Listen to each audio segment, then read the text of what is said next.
안녕하십니까. BTV 주간종합뉴스입니다. 네, 지난주 서울시를 상대로 한 행정사무감사에 이어서 내년도 서울시 예산 심의를 두고 여러 이슈가 제기됐습니다. 네, 이 가운데 박원순 전 서울시장의 대표 사업이죠. 이 마을 공동체 사업이 대폭 수정돼 여러 우려의 목소리가 나오고 있습니다. 네, 이 내용부터 자세히 전해드리겠습니다. 네, 서울시가 마을 공동체 지원 사업들을 내년부터 종료하고 일부 기관은 예산을 대폭 삭감한 것에 대해 노동자들이 반발하고 나섰습니다. 일부 민간 위탁 기관들과 오세훈 서울시장 간의 갈등이 심화되고 있는데 올 연말까지만 운영될 위기에 놓여 서울 마을센터에서는 삼보일배까지 진행했습니다. 네, 첫 소식 서주원 기자가 전합니다. 세 걸음을 걷고 한 번 절하고 반복하기를 수백 번. 서울시 마을공동체 종합지원센터, 줄여서 서울마을센터 직원들입니다. 고용안전 보장을 주장하며 삼보일배에 나섰습니다. 서울시가 내년부터 광역 차원의 마을공동체 사업을 중단하기로 하면서 센터가 사라지고 30명의 직원들 역시 일자리를 잃게 됐습니다. 시민이 다 같이 행복해지는 이 정책이 시장이 바뀐과 동시에 이렇게 지워진다는 자체가 너무 허무하고 함께 해왔던 이 많은 시간들이 헛되는 것에 많은 아픔이 있습니다. 이날 맨 앞에서 삼보일배를 이끌어간 건 조계사 스님들입니다. 서울마을센터는 오세훈 서울시장 취임 이후 조계사에서 위탁 운영했습니다.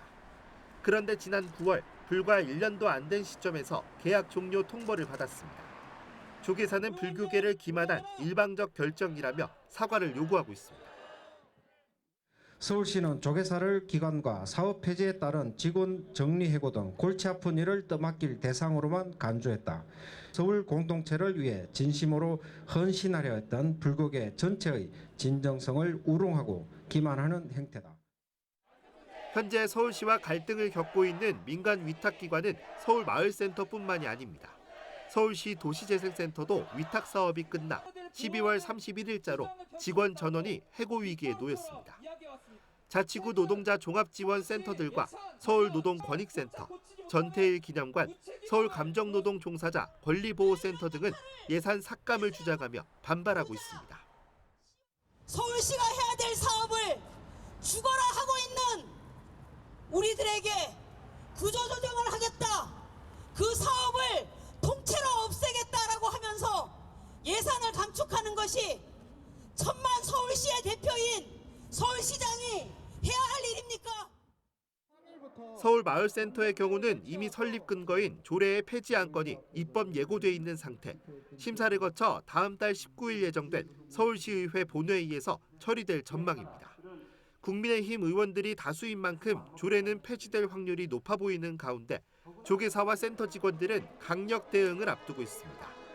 다른 민간위탁기관 노동자들 역시 본인들도 서울마을센터의 수순을 밟을 것이라는 두려움으로 연대하고 있어 당분간 갈등은 더 깊어질 것으로 보입니다. BTV 뉴스 서주원입니다. 오세훈 서울시장을 향한 또 다른 반대 여론도 있습니다. 여의도에 서울항을 조성하는 계획을 두고 환경단체의 반발이 커진 건데요. 네, 서울환경연합을 중심으로 시작된 반대 운동에 30여 개 시민사회 단체가 동참했습니다. 네, 이 소식은 김대우 기자가 보도합니다. 서울시가 서울항 조성 사업 계획을 공개한 건 이달 중순입니다. 서해백길을 활용해 3천만 관광객이 찾는 서울을 만들겠다는 건데 서울항이라 불리는 국제 여객 터미널을 오는 2026년까지 여의도에 만들겠다고 밝혔습니다. 곧바로 서울환경연합이 반대하고 나섰습니다. 서울시의회 앞에서 1인 시위를 펼쳤습니다. 대대적인 이벤트, 그걸 통해서 선전 효과를 노리려고 하는 것 같습니다. 그렇지만 그 한강 르네상스 사업을 추진할 때도 경제적인 타당성이 별로 없는 것으로 여러 번 검토가 됐었고 이번에도 그런 것들을 부풀려서 통과시키려고 하지 않을까. 이런 반발 움직임이 확산하고 있습니다. 일주일 만에 진보정당과 시민사회 등 30여 개 단체가 반대 운동에 동참했습니다. 이들은 서울항 조성 사업을 시대착오적 예산 낭비 사례로 규정했습니다. 오세훈 시장에 대해서는 한강의 망령을 떠나보내지 못한다고 비판했습니다. 이미 사업의 경제성과 그리고 환경에 초래하는 영향 때문에 폐기한 그런 사업입니다. 이것을 10년 후에 다시 부활시키겠다는 그런 망상입니다. 바다를 운항하려면 여객선의 규모가 상당해야 하기에 강바닥을 더 깊이 준설해야 하고 선착장의 규모도 커야 하며 주차장 등 기반 시설이 더 필요하다. 게다가 CIQ와 수상호텔까지 짓는다고 하니 난개발로 인한 수질과 수생태계의 막대한 피해는 불가피하다. 힘이 모이고 있는 만큼 30여 개 단체는 함께 대응할 계획입니다. 내년 서울시 예산안에 편성된 서울항 기본계획과 타당성 조사를 위한 6억 원의 시의회 통과 여부도 예의주시하고 있습니다. BTV 뉴스 김대우입니다.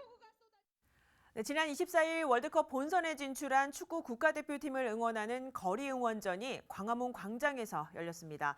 앞서 이태원 압사 참사라는 큰 사고가 있어서였을까요? 네, 대규모 인파가 몰릴 것으로 예상된 거리 응원전에는 경찰과 소방은 물론 또 시민들도 안전에 만전을 기하는 모습이었습니다. 네, 김진중 기자가 현장 취재했습니다. 10회 연속 월드컵 본선에 진출한 축구 대표팀을 응원하기 위해 광화문 광장에 모인 붉은 악마들. 마스코트와 같은 뿔 달린 머리띠에 붉은 의상으로 무장하고 거리 응원전에 나섰습니다. 코로나19 재확산 분위기와 이태원 참사 이후 밀집 사고에 대한 우려 속에도 시민들의 발길은 속속 광장으로 몰려들었습니다.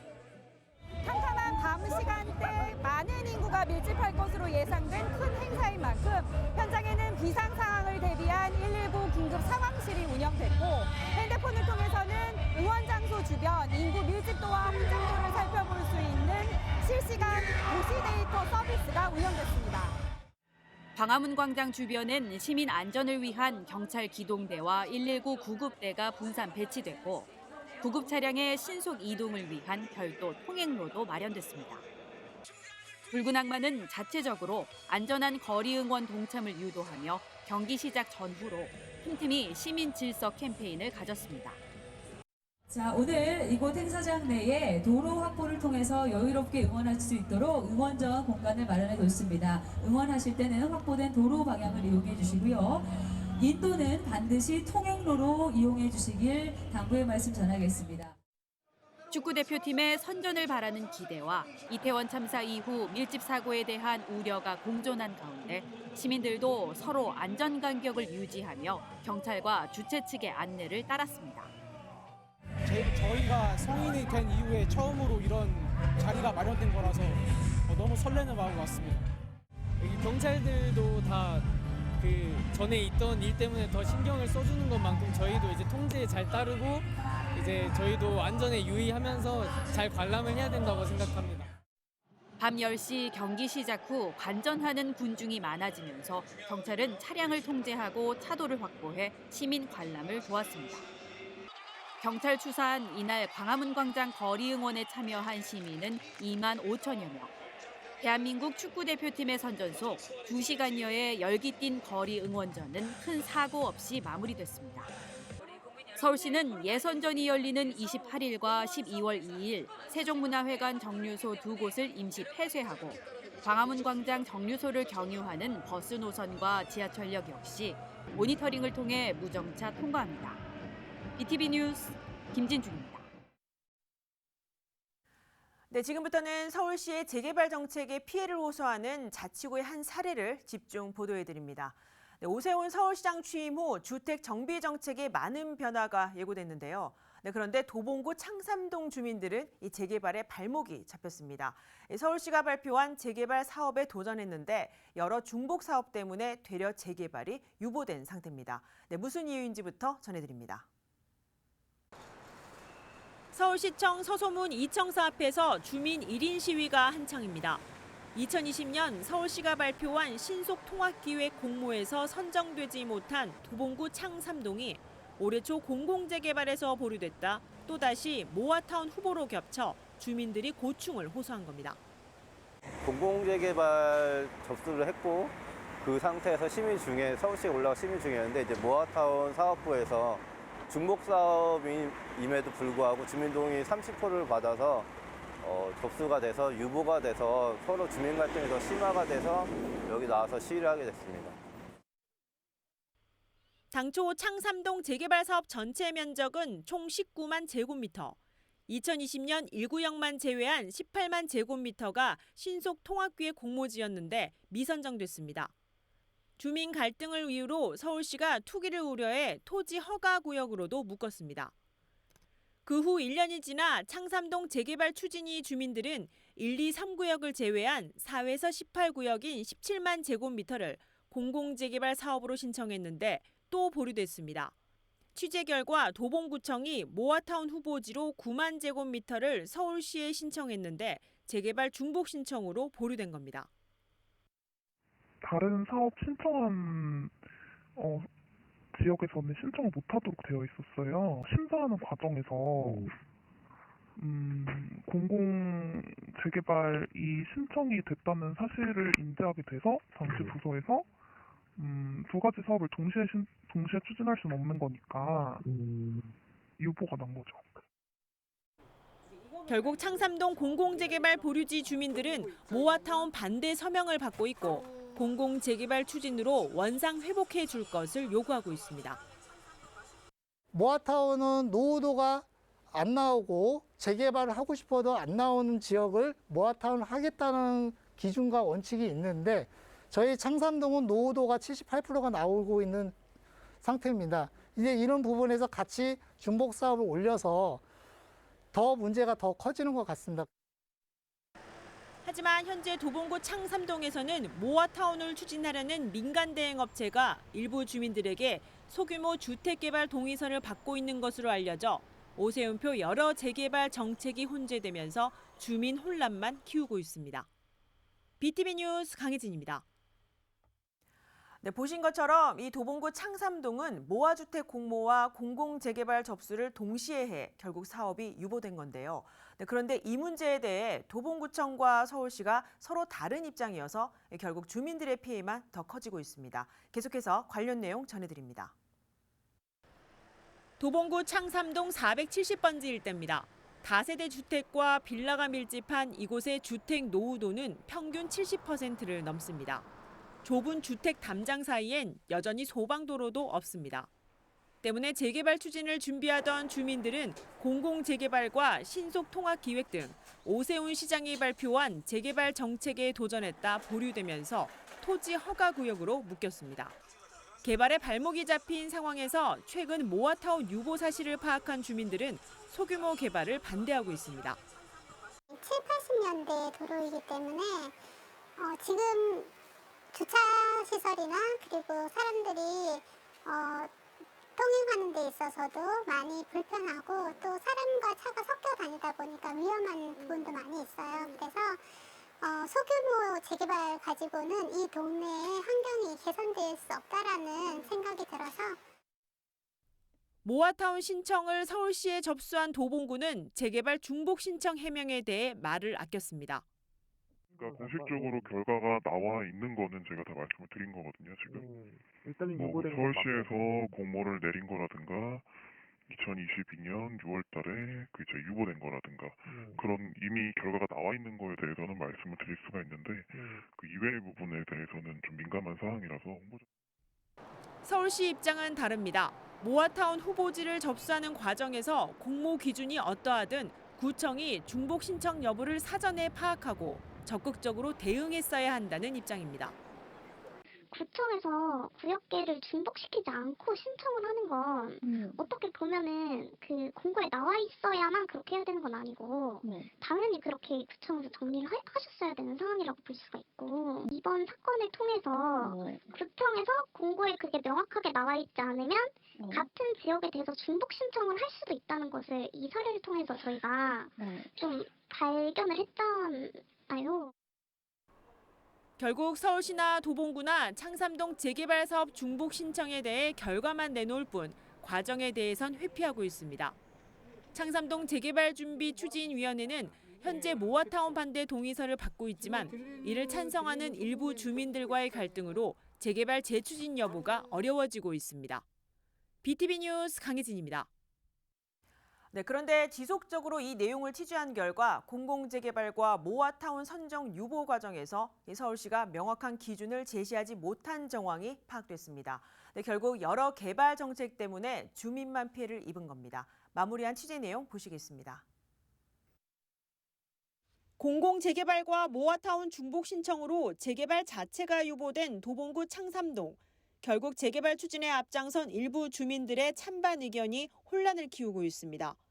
모아타운 반대에 동의하는 주민은 당초 개발 면적 대비 서울시의 허가 면적 자체가 적다며 수차례 민원을 제기했지만 자치구와 서울시의 무책임한 대응을 꼬집습니다. 수도 없이 민원 집어넣는데 서울시는 도봉구에다 밀고 도봉구는 서울시에다 밀고 서로가 핑퐁 게임을 하고 있어요. 그래서 제가 원하는 것은 이거의 키는 누가 졌냐 하며 결국은 서울시장 오세훈 씨가 이 정책을 발표한 거예요. 밑에 사람. 반면 모아타운 추진에 찬성하는 주민 입장은 다릅니다. 이들은 처음부터 창삼동이 가로주택 정비 사업 대상이었다며 소규모 재개발을 위한 조합 설립 동의서를 받고 있는 것으로 확인됐습니다.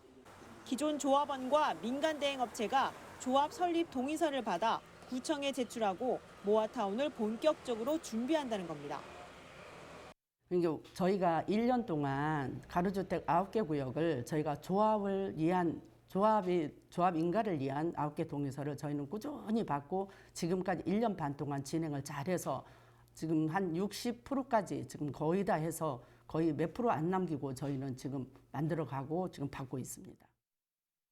취재 결과 서울시는 공공주택 신청과 모아주택 신청 과정에서 중복 신청을 발견하고 공모 기준을 바꾼 것으로 확인됐습니다. 그러면서 주민 갈등의 책임은 구청에 있다며 자치구로 떠넘깁니다.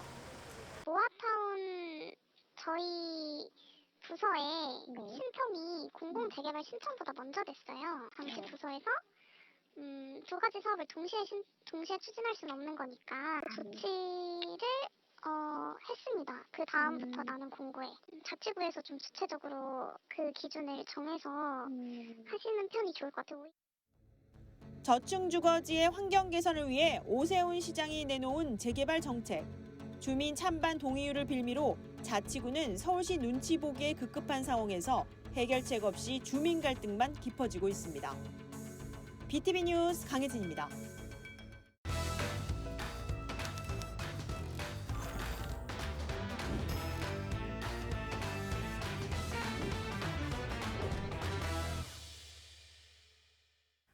네, 공부하는 학생과 학부모가 말하는 교육 소식을 전하는 떴다 학부모 수첩 시간입니다.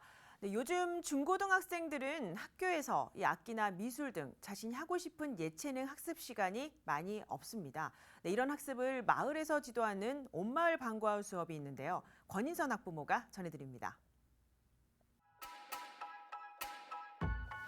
온마을 방과후 학교는 교육청과 자치구, 학교와 마을이 협력하는 교육 프로그램입니다. 악기와 코딩 등 여러 프로그램을 운영하는 온마을 방과후 학교를 소개합니다. 성동구에 나온 지역 아동센터. 학교 수업을 마친 학생들이 335 모여 대학생 멘토와 학교 공부를 보충합니다. 지난 2012년 시작해 10년을 맞이한 서울형 혁신교육지구 사업으로 서울시와 자치구, 마을이 거버넌스를 이뤄 아이들에게 새로운 교육 모델을 제공하는 온마을 방과후 수업 현장입니다. 성동구에선 마을과 자치구가 협력해 올 12월까지 10개의 단체가 51개의 프로그램을 진행하고 있습니다. 이곳에선 초등학생이 아닌 중고등학생들의 특별한 방과후 수업이 운영됩니다. 통기타와 드럼 등 여러 악기 수업을 학원이 아닌 마을 교사가 무료로 지도합니다. 근데 아이들이 선호도가 있었어요. 저희가 자체를 해서 아이들이 원하는 악기를 선점을 했는데 통기타였어요. 그래서 아이들한테 할 수 있도록 했는데 아이들이 반응이 너무 좋아요. 통기타 줄을 튕기며 화음을 맞추는 학생들은 그 어느 때보다 기타 연주에 집중합니다. 마을 교사의 꼼꼼한 지도 외에도 중고등학생들이 온마을 방과후 수업을 만족해하는 이유가 있습니다.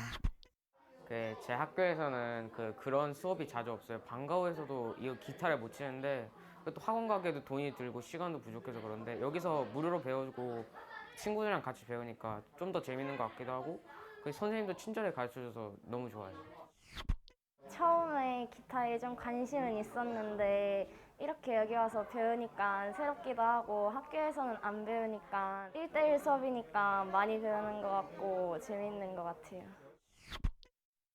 보통 악기 레슨은 1대1로 하는 게 더 효율적이라서 또 틀린 부분이나 교정해야 될 부분들을 봐주는 게 제 생각에는 더 좋은 점이라고 생각하고 있어요. 악기 하나도 원래 구매하기 힘든 친구들도 되게 많거든요. 이런 부분에 있어서 악기들도 다 구비되어 있고 하니까 다른 어떤 것들을 하더라도 많이 좋을 것 같아요. 특히 온마을 방과후 수업이 지금까지 이어져 온 이유는 지역 학부모들의 모니터링 덕분입니다. 혁신교육지구 학부모 분과가 나서 방과후 학교에 내실 있는 사업 운영을 위해 학부모 등으로 구성된 모니터링 위원이 현장을 참관하고 평가한 보고서를 구청에 제출하고 있습니다. 모니터링을 통해서 그런 프로그램들이 지역에서 잘 정착되어지고 또 지속적으로 운영되어지기 위해서는 아이들에게 이제 좋은 그런 기회인 것 같아요. 그래서 지속될 수 있도록 환경 개선을 위한 지원이 필요해 보였습니다. 또한 모니터링단은 운영자와 직접 인터뷰하고 여러 의견을 수렴해 좋은 프로그램들은 유지하고 발견된 문제점들은 보완하도록 돕고 있습니다. 학부모가 직접 모니터링하고 개선책을 모색하는 온마을 방과후 학교. 학부모와 마을교사가 직접 소통하고 아이들의 다양한 재능을 기르는 새로운 교육 현장입니다. 지금까지 학부모 수첩 권선입니다. 자녀 교육만큼 중요한 학부모들의 힐링 교육, 타악기 앙상블 교육은 어떻게 진행될까요?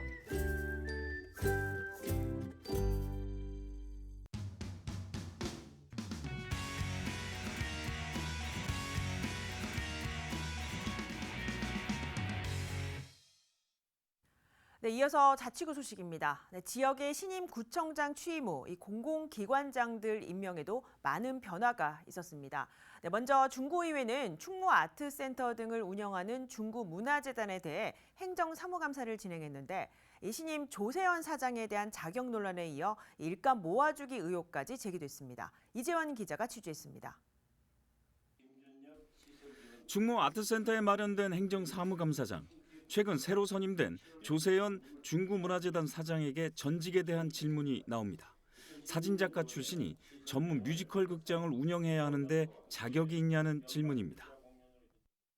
여기 혹시 사장 재임 오시기 전에 밖에서는 무슨 일 하셨는지 제가 질문했습니다. 예, 작가 생활과 교수 활동했습니다. 대학교. 예, 제가 여기서 아마 네이버나 다음 쪽에서 본이 사진 내를 아주 전문적으로 많이 하셨더라고요. 네. 전문성이 없으실 것 같은데 이 큰 조직을 어떻게 운영하실 수 있는지 어떤 계획 같은 게 있으시나요? 사장 선임 절차에 대한 질문이 이어집니다. 7명으로 구성된 심사위원회에서 서류 심사를 통과한 5명을 면접 심사했습니다. 통상 면접 채점 결과 1, 2등을 중구청장에게 추천하는 방식이었는데 이번에는 5명 모두를 추천했다는 겁니다. 2등 안에 들어가지 못했던 조세현 사장이 최종 선전된 이유에 대해 따져 묻습니다. 시험을 받고 1, 2등을 했는데 그게 추천한 줄 알고 있었어요. 그분들은. 그게 아니고 등에 점수를 받았는데 그분이 다 전체적으로 추천해가지고 청당이 아무나 낙점해가지고 받는다. 이런 전례가 없었잖아요. 있었어요? 수의계약에 대한 질문도 나왔습니다. 전임 사장 재임 시절 일정 업체와 다수의 수의계약을 하는 이른바 일감 몰아주기가 많았다는 지적입니다. 이외에도 충무아트센터 내 식당 운영 위탁자와의 소송권과 업무 추진비 투명성에 대한 지적이 나왔습니다. BTV 뉴스 이재원입니다. 중구에 이어서 이 동대문 문화재단 관련 소식도 있습니다. 네, 저희 BTV 뉴스의 동대문 문화재단 대표이사 부정채용 의혹 보도 이후 이 재단 이사회가 지난 2월 대표이사의 직위 해제를 결정했습니다. 네, 그런데 그 이후 9개월이 넘게 이 대표 이사직은 공석인데요. 동대문구가 밝히고 있는 이유는 무엇인지 김진중 기자가 보도합니다. 동대문 문화재단 대표이사의 부정 채용 의혹이 보도된 지난해 4월 이후 올해 2월에서야 대표이사는 직위 해제됩니다. 현재까지 새로운 대표이사를 선임하지 못하고 9개월째 공석인 상태. 민선 8기 구청장 취임 후인 지난 8월 말 공개 채용 공모가 올라왔지만 내부 사정을 이유로 공고는 하루 만에 내려갔습니다. 동대문구는 대표이사 임용은 구에서 관여하지 않는다면서도 장기화되고 있는 대표이사 공석 상황에 대해 신중에 신중을 기하고 있다고 말합니다. 현재 저희 입장에서는 그게 좀 신중에 신중을 좀 기하고 싶습니다. 지난번 어떤 그런 불미스러운 일도 있었고 그래서 문화재단 쪽하고도 충분히 그런 얘기를 좀 해나가고 있고요. 대표이사 채용을 위한 7명의 임원 추천위원회 구성은 이뤄진 상태. 하지만 채용 공고와 선발 전형, 심사 등의 절차 논의는 아직 진행된 것이 없습니다. 올 한 해 조성된 답심리 미디어아트센터의 위탁 운영과 지역 내 6곳의 구립도서관 관리 운영을 맡으며 문화재단의 몸집은 커졌습니다. 출연금 지원 규모도 올해 약 28억 원에서 내년에는 40억 원 수준으로 대폭 증액될 것으로 보입니다. 23일 열린 동대문 문화재단 이사회 회의에선 내년도 주요 사업과 예산안 등이 다뤄졌지만 사업을 이끌어갈 대표이사는 없었습니다. 동대문구는 대표이사 공석으로 직원들의 사기도 많이 떨어졌다는 생각이 든다며 동대문구와 문화재단이 문제인식을 같이 하고 있는 만큼 내년 상반기 중 채용 수순이 진행되지 않겠냐고 설명했습니다. BTV 뉴스 김진중입니다. 네, 서울의 유일한 대중교통 전용지구 바로 신촌 연세로입니다. 지난달 차 없는 거리가 우선 해제됐었죠. 네, 이제 대중교통 전용지구를 유지할 거냐 아니면 이 차량 통행을 전면 허용할 거냐만 남았는데 이에 관계자들 생각이 좀 다른 상황입니다. 네, 김대우 기자가 취재했습니다.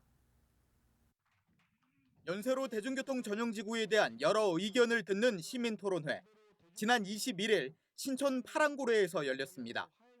신촌 주민과 상인, 연세대학생, 환경단체 등이 참석해 각자의 의견을 밝혔습니다. 이 가운데 대학생들은 차 없는 거리를 원했습니다. 환경단체도 같은 입장입니다. 차 없는 거리가 일단 해제가 된 상태입니다. 이로 인해서 특히 대면 학기를 맞아서 활발하게 진행되어야 할 문화 활동들이 많이 진행되고 있지 못합니다. 원래 연세로에는 보통 주말에 6팀 정도가 6팀 혹은 그 이상의 팀들이 이제 공연을 할 수 있는 장소가 마련되어 있었는데요. 현재는 명물거리 앞 광장과 스타광장만 이용할 수 있는 상황입니다. 그리고 자동차 통행을 점점 제한하는 것은 기후위기 대응을 위한 세계적인 흐름이기도 합니다. 프랑스도 대표적으로 도심의 자동차 통행을 금지하고 보행자 구역이나 자전거 도로로 전환을 하고 있는 상황입니다. 반면 지역 주민과 상인 대표는 차가 다녀야 한다고 강하게 주장했습니다. 생존권이 걸린 문제라고도 했습니다. 이 상권이라는 것은 제가 판단하기로는 교통 접근성입니다. 오기가 쉬워야 돼요. 장사도 잘 되고 여기 활성화돼야 모든 것도 다 해결이 납니다. 우리가 죽고 난 다음에 무슨 소용이 있습니까? 도로로서의 역할을 해야 되는 것이 맞습니다.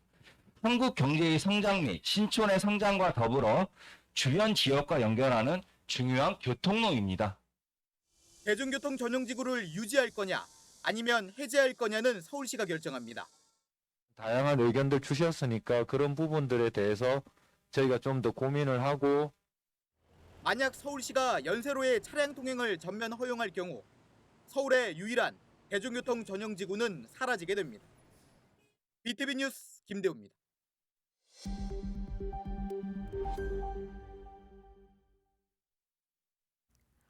네, 노원구에서는 역세권 청년주택 건설 부지 바로 옆에 가스 충전소 때문에 주민들이 우려를 하고 있습니다. 취재 결과 이미 지난해 7월 사업 계획은 서울시의 승인을 받았고 또 착공 신고도 접수 처리된 상태여서 안전을 보장받을 수 있는 최소한의 장치라도 마련돼야 한다는 지적이 나오고 있습니다. 서주원 기자가 전합니다. 노원구 상계동 690번지 역세권 청년주택 302세대 조성이 추진되고 있는 부지입니다. 지난 11일 착공 신고 처리가 됐고 현재는 둘레에 가림막도 설치됐습니다. 그런데 바로 옆 아파트 단지의 주민 다수는 최근에서야 소식을 접했습니다. 공람 기간이 있었는지도 몰랐고 지난 1일 주민 설명회에서 처음 들은 겁니다. 결국은 비상대책위원회까지 꾸려졌습니다. 가장 큰 이유는 안전. 부지 바로 옆에 있는 시내버스 차고지에 연료 충전소와 가스 저장소가 있기 때문입니다. 혹시나 충격으로 폭발이 일어나지 않을까 걱정이 많습니다. 저희들이 살고 있는 사람들의 입장에서는 아무리 처음부터 저장소가 안전하게 지어졌다고 하지만 지하 4층까지 땅을 파고 위로 23층의 건물이 들어선다 그러면 이 건축 과정에서 이 가스 저장소가 안전한지 그게 제일 걱정이 되고요. 현행법에서는 가스 충전소가 부지와 가까이 있을 경우 25m 이상 떨어진 곳에 공동주택을 지어야 합니다. 하지만 이곳의 거리는 10m 남짓.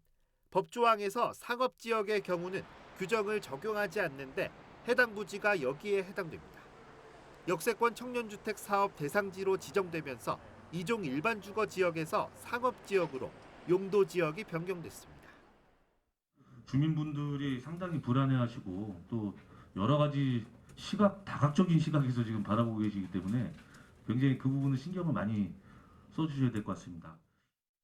용도적이 바뀌면서 예외적인 상황이 적용되는 부분이거든요. 저희가 이제 심의하면서 충분히 검토됐던 상황이고요. 공사하기 전에 그 가벽을 설치를 해서 용도적으로 그렇게 좀 보완이 돼서 진행되고 있습니다. 주민들은 가스 충전소 외에도 아이들의 통학로 안전 문제와 소음 분진으로 인한 생활 피해, 완공 시 일조권 침해 등을 걱정하고 있는 상황.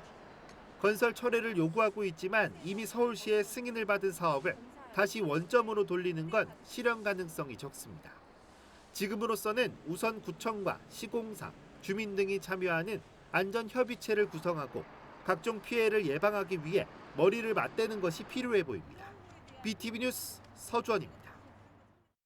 네, 이태원 참사 이후 자치구마다 안전에 대한 관심이 많이 높아지고 있습니다. 특히 연말연시를 앞두고 유동인구가 많은 중구에서는 인파가 모이는 곳을 집중 관리한다는 계획입니다. 이재원 기자입니다. 안전에 대한 강조는 중구의회 행정사무감사장에서도 나왔습니다. 주로 가면 20대, 30대 젊은 층이 많이 와 있거든요. 그리고 그 골목길도 나와 성인 2명이 갔을 때 딱 맞을 정도의 골목길밖에 없는데도 불구하고 길 안에 사실 이제 길가에 테이블이 설치되어 있고 이런 부분이 있기 때문에 사실 그런 부분은 제가 갔을 때 CCTV가 없었어요. 집중 관제를 하라고 지역을 정해줬거든요. 그래서 그 부분에서 무슨 사고나 아니면 사람이 너무 몰려 있다 하면은 사이렌이나 아니면은 멘트를 통해서 흩어지라, 서 있지 말고 지나가라 이런 멘트를 지금 훈련을 시키고 있는데. 중구는 연말연시를 앞두고 인파가 몰릴 것으로 예상되는 구역을 지정해 집중관리에 들어갑니다. 대표적인 곳으로 명동 지하철역 6번 출구에서 명동 성당까지의 골목 일대입니다. 생활 속 거리 두기가 풀리면서 인파가 몰리기 시작했기 때문입니다. 유명 백화점의 야간 조명 전시로 그 일대가 이른바 핫플레이스가 됐습니다. 서울중앙우체국과 한국은행 앞이 집중관리 대상입니다. 구는 연말까지 명동, 을지로 일대를 매일 오후 6시에서 밤 10시까지 순찰합니다. 혹시 모를 사태에 대비하기 위해 CCTV를 적극 활용합니다. 관내 방범 CCTV 1,600여 대와 통합관제센터를 연계해 실시간으로 인파 밀집도를 파악합니다. 24시간 비상연락체계를 구축해 유사시 긴급 대응 인력을 투입한다는 계획입니다. BTV 뉴스 이재원입니다. 동대문구가 경복궁에서 출발해 동대문구 선농단까지 이어지는 테마 관광 코스 시범 운영에 나섰습니다. 네, 앞으로는 동북권의 주요 문화 명소와 연결되는 코스를 개발하겠다는 구상인데요. 김진준 기자가 전합니다. 임금이 풍년을 기리며 하늘에 제사를 지내던 제기동 선농단과 이를 알리기 위해 조성한 선농단 역사문화관. 우리나라 최대 한약재 전문 시장인 서울 양령시장에는 보재원 한방체험과 한의학박물관을 두루 둘러볼 수 있는 관광명소 서울 한방진흥센터도 자리하고 있습니다. 그간 동대문구는 지역 내 자리한 관광 자원을 활용해 6곳의 관광 코스를 운영해 왔습니다. 올해 11월부터는 매주 토요일 경복궁에서 선농단까지 왕의 선농제 행차길을 탐방해보는 동북권 테마 코스를 시범 운영합니다. 동대문 관내에서만 운영하는 어떤 그런 것보다도 그 관광 명소에서 뭐 경복궁이 대표적인 어떤 그 관광 명소지 않습니까? 그걸 연계해서 옛날 그 조선 왕들이 다녔던 길이 왕선로인데 그걸 스토리텔링을 해서 한번 그 길을 한번 따라서 오는 어떤 그 체험도 우리 사람들한테 많이 알려지는 것도 좋겠다.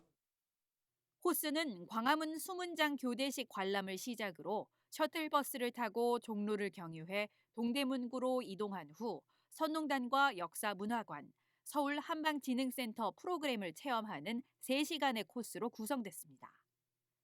서울시 공공서비스 예약 시스템에서 예약하면 관광버스를 타고 둘러보는 탐방비는 모두 무료. 다만 서울 한방진흥센터 내 한방 체험을 원하는 경우에는 5,000원의 체험비가 있습니다. 동대문구는 타 자치구와의 협업을 통해 동북권 관광 코스 개발에 나선다는 계획입니다.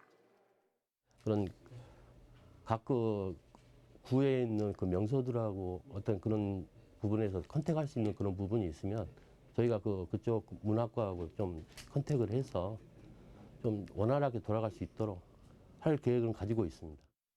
문화 관광도시 입성을 위해 테마 관광 코스 개발에 나선 동대문구. 그간 침체 소외됐던 지역의 문화 역사 알리기도 활발해지길 기대해봅니다. BTV 뉴스 김진중입니다.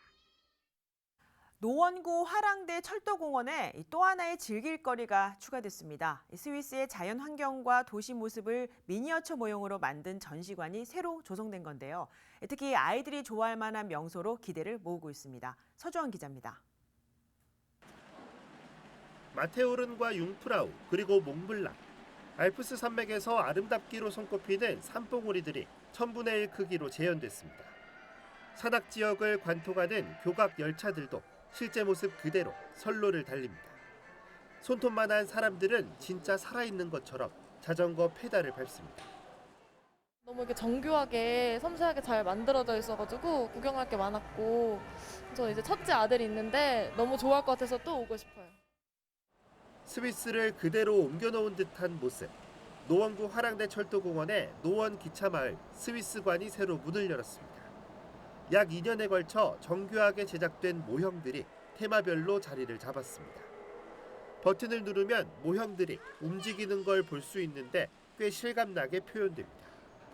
전시 관람은 휴관일인 월요일과 명절 당일을 제외하고 오전 10시부터 오후 7시까지 할 수 있습니다.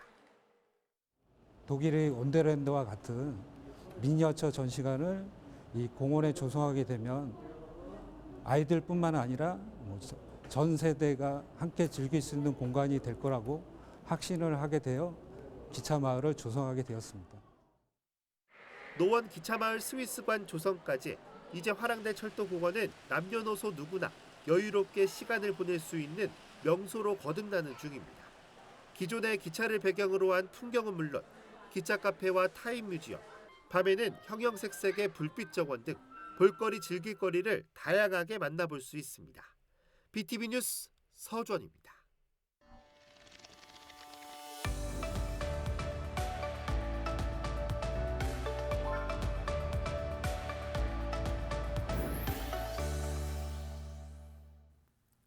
네, 일상의 쉼표가 필요한 시간, 아름다운 문화예술 소식을 전해드리는 2주의 원픽입니다. 해방 이후부터 현재 이르기까지 70여 년간 우리의 집은 어떻게 변해왔을까요? 이 서울 사람들의 집과 생활의 변화상을 들여다보는 이 서울 생활사 박물관의 기획 전시, 서울서리와 집전을 소개해드립니다.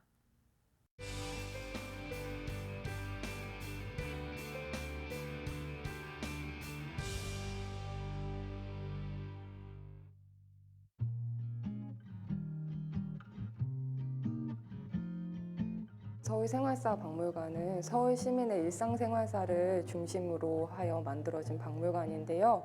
2019년도에 개관한 이래로 의식주를 테마별로 해서 해마다 기획 전시를 개최하고 있습니다. 올해는 주생활을 주제로 해서 서울살이와 집이라는 전시를 기획하게 되었습니다.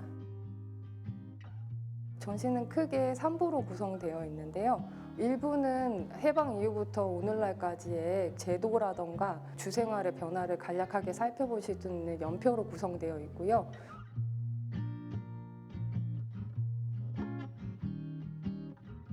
2부는 오늘날까지 오면서 4가지의 주택의 모습에 대해서 소개를 하고 있어요. 전통과학을 개량했던 도시형 한옥과 재건주택, 그리고 7, 80년대 유행한 불란서 주택 같은 것들이 있고 지금 많이 보편화된 아파트에 대해서 소개하고 있고요. 9평짜리 안암동 재건주택과 13평짜리 잠실 시형 아파트를 실제 크기로 재현한 공간이 있는데요. 이곳에 오시면은 각 방의 크기라던가 또 아파트의 경우에 지금으로서는 상상하기 어려우시겠지만 연탄 보일러를 사용했던 아파트 주방 모습을 보실 수 있습니다.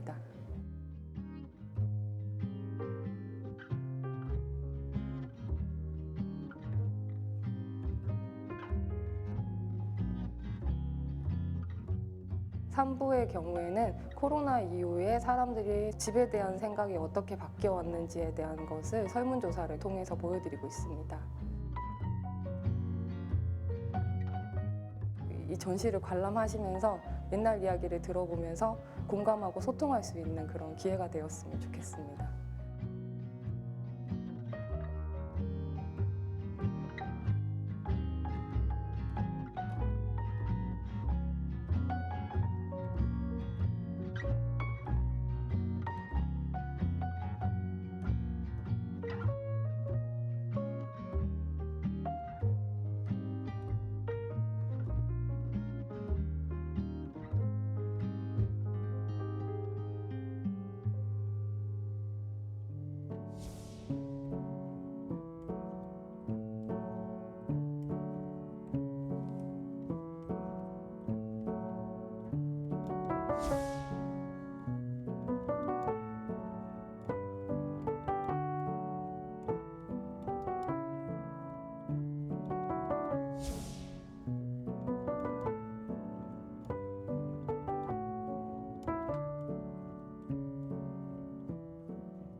네, 한 해 마무리하는 시점에서 지역마다 내년도 살림 준비에 매우 분주한데요. 선출직 구청장들이 새로 취임한 후 첫 구정 계획을 세우는 만큼 지역 현안에 관심을 갖고 다양한 의견을 제안하는 것도 주민의 역할입니다. 네, 11월 마지막 주말입니다. 코로나 확진자가 다시 상승세로 돌아서 주의하셔야겠습니다. 네, 저희는 서울시민, 더 나아가 지역 주민의 가치를 담은 소식으로 다음 주 찾아뵙겠습니다. 시청해주신 여러분 고맙습니다.